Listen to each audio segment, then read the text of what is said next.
welcome guys પોગી ગયા છે આપણે જીને કપાના એવું જીન તો વાંચી લેજો મને વાંચતા પણ આવડતું આ છે નાળિયો રી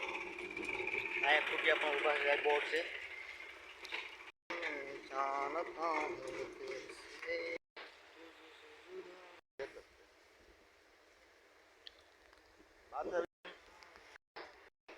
હેલો ગાઈસ આવી જશે કપાવ લઈને કપા જોઈ તૈયાર કરે છે હું થોડું પાણી પાણી પી લઉં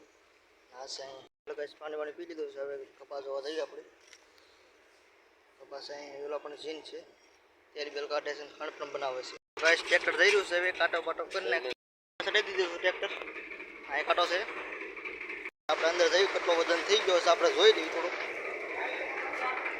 તમને કહું પછી હમણાં વજન કેટલો કાંટો તો 4070 મણ થયો છે ટ્રેક્ટર બેકનું વજન કપાઈને પછી આપણે હિસાબ કરી લઈએ પછી આ સમ મશીન ચાલી રહે હેલો ગાઈસ જીને પોગી ગયો હેલો ગાઈસ આ છે પણ કપાસ છે જોવો મિત્રો કેવું જીન છે મસ્ત અહીંથી કપા લીપેટ થઈને ઉલપા જાય ઉપર આપણે કપા ઉસો કરીને હેલો ગાઈસ મારો બ્લોગ ગમ્યો તો પ્લીઝ લાઈક શેર કમેન્ટ